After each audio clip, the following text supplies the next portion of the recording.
L'Église orthodoxe russe rompt ses relations avec le patriarcat de Constantinople. Le Saint-Synode de l'Église orthodoxe russe considère impossible de poursuivre sa communion eucharistique avec le patriarcat œcuménique de Constantinople, a déclaré le métropolite Hilarion de Volokolamsk, président du département des relations ecclésiastiques extérieures du patriarcat de Moscou. L'Église orthodoxe russe a rompu la communion eucharistique avec le patriarcat œcuménique de Constantinople, a déclaré le métropolite Hilarion de Volokolamsk, président du département des relations ecclésiastiques extérieures du patriarcat de Moscou. Lors de sa réunion d'aujourd'hui, le Saint-Synode a pris la décision de rompre complètement la communion eucharistique avec le patriarcat de Constantinople, a déclaré à Minsk le métropolite Hilarion lors d'un briefing organisé après la fin de la tenue du synode. Le président du département des relations ecclésiastiques extérieures du patriarcat de Moscou a insisté sur le fait qu'il s'agissait d'une décision forcée, et que le Saint-Synode de l'Église orthodoxe russe ne pouvait pas en prendre une autre puisque toute la logique des récentes démarches du patriarcat de Constantinople y conduisait.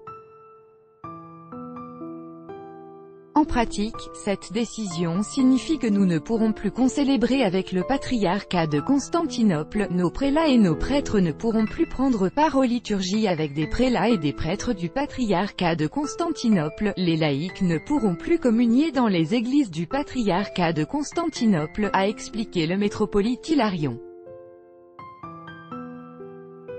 Le patriarcat œcuménique de Constantinople a récemment décidé d'octroyer le statut d'église autocéphale indépendante à l'église ukrainienne et de rétablir sa représentation à Kiev.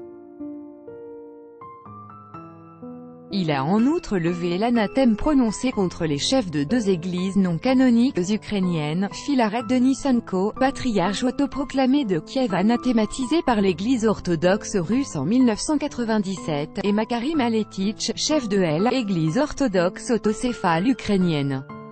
Le patriarcat de Constantinople a de fait souhaité étendre sa juridiction ecclésiastique sur l'Ukraine, annulant le décret historique de 1686 qui permettait au patriarche de Moscou de nommer le métropolite de Kiev.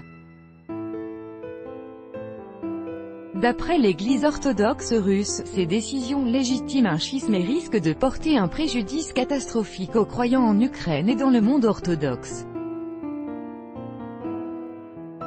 Selon le porte-parole du patriarche de Moscou Cyril, les liens entre Constantinople et les schismatiques ukrainiens détruisent l'orthodoxie canonique et la levée de l'anathème prononcé contre Filaret est absurde. Actuellement, en Ukraine, on trouve l'Église orthodoxe ukrainienne canonique, ainsi que des structures ecclésiastiques qui ne sont pas reconnues par l'orthodoxie mondiale, le patriarcat de Kiev, et l'Église orthodoxe autocéphale ukrainienne. Le président ukrainien Piotr Porochenko cherche à obtenir la reconnaissance des structures religieuses non canoniques et à créer une église autocéphale dans le pays bien qu'il ait promis de ne pas s'ingérer dans les affaires de l'église.